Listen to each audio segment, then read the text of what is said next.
हम आज संविधान दिवस मना रहे हैं, लेकिन सच बताऊं, अगर डॉक्टर अंबेडकर आज भारत का हाल देखते तो हमें शुभकामनाएं नहीं, चेतावनी देते।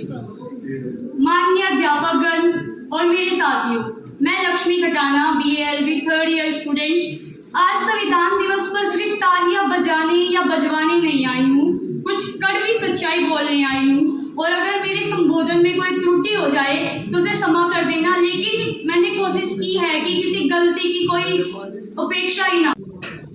हम कहते हैं भारत दुनिया का सबसे बड़ा लोकतंत्र है, पर सच ये है कि हम दुनिया के सबसे बड़े लोकतंत्र में ही सवाल पूछने से बचते हैं और हमारे नेता जवाब देने से बचते हैं।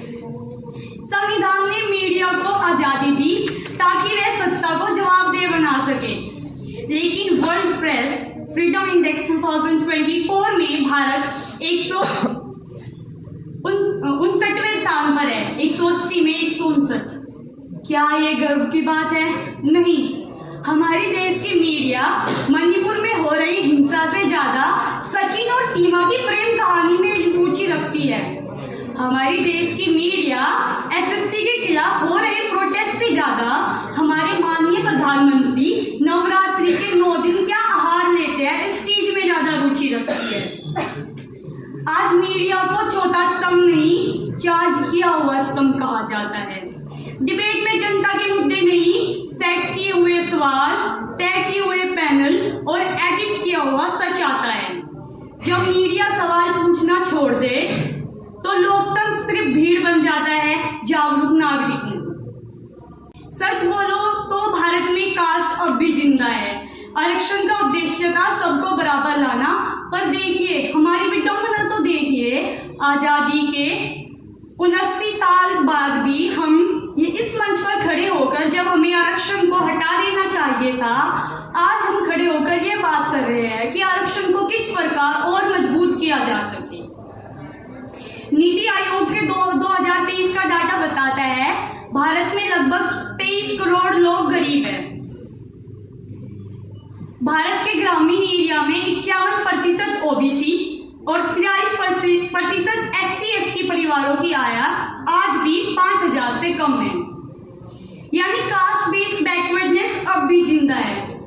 और हमारे देश में आज भी ऐसी एक कम्युनिटी मौजूद है जो जीवन के सामान्य संसाधनों की कमी में चूहे मारकर अपने जीवन यापन करती है। सोचिए उन लोगों का जीवन कैसा होगा जो आज भी चूहे मारकर अपना पेट भरते हैं। हाँ, मैं सच कह रही हूँ, मैं बात कर रही हूँ मूसाहार जाति की। यह जाति सामान्यतः बिहार झारखंड के कुछ एरिया में मिलती है और इस जाति में ये जाति SC कैटेगरी में आती है और आज भी इसकी साक्षरता दर 10% से कम है। हमने कास्ट की लड़ाई तो लड़ी, पर इकोनॉमिक रियलिटी की लड़ाई अब भी अनकही है, क्योंकि गरीब नौजवान, जनरल कास्ट का गरीब नौजवान भी उसी लाइन में खड़ा है जिस लाइन में हम सब खड़े हैं। आरक्षण की नीति बदली या नहीं, यह बात की बात है, पर एक बात साफ है, गरीब गरीब है, उसकी जाति नहीं होती। आर्टिकल 21 सिर्फ 6 से 14 साल तक की शिक्षा का अधिकार तो देता है, लेकिन क्वालिटी एजुकेशन कहाँ है? हमारे देश में आज भी स्कूलों के ऊपर छत नहीं है, पेड़ के नीचे क्लासेस चलती है। NSSO की रिपोर्ट के मुताबिक सरकारी स्कूलों में 48% बच्चों को बेसिक लर्निंग स्किल्स नहीं है। और हेल्थ की हालत देखिए, भारत में 1000 लोगों पर 2 डॉक्टर है, और अगर हम खुद थोड़ा जागरूक होकर अपनी हेल्थ के लिए एक शांति प्रिय प्रोटेस्ट करते हैं तो हमें एंटी नेशनल बोलकर जेलों में भर दिया जाता है। ये देश की शिक्षा और स्वास्थ्य, अगर देश में शिक्षा और स्वास्थ्य अधिकारी ना हो तो फिर समानता, आजादी और अवसर सिर्फ किताब में ही रह जाते हैं। और आजादी के इतने सालों बाद भी हेल्थ हमारा फंडामेंटल राइट नहीं है। अब हमारे देश के इलेक्शनों का हाल सुनिए।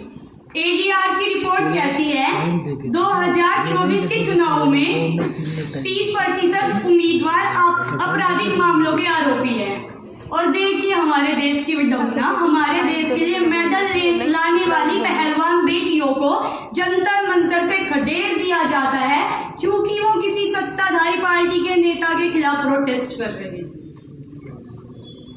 और बिहार में हुए चुनावों को तो आप सभी जानते होंगे, मैं नाम नहीं लेना चाहूंगी क्योंकि हमारे देश में फ्रीडम ऑफ स्पीच इतनी रह गई है कि अगर कुछ बोलोगे तो आपको या तो किसी सत्ताधारी पार्टी का विरोधी कहने की बजाय आपको एंटी नेशनल कह दिया जाएगा और आप मन से उतरोगे ही नहीं, उससे पहले आप पर FIR हो जाएगा। तो लोग कानून बना रहे हैं, उन्हीं पर कानून तोड़ने का आरोप है। उससे बड़ा कॉन्स्टिट्यूशनल लॉफॉल क्या हो सकता है? संविधान कमजोर नहीं है, सिस्टम कमजोर है, कानून मजबूत है पर उसका उपयोग कमजोर है, अदालतें स्वतंत्र है पर न्याय धीमा है, अधिकार लिखे हुए हैं पर उनका पालन दिलों से नहीं है। डॉक्टर अंबेडकर ने भी चेतावनी दी थी, संविधान कितना भी अच्छा हो अगर उसे चलाने वाले अच्छे नहीं तो संविधान बुरा ही साबित होगा।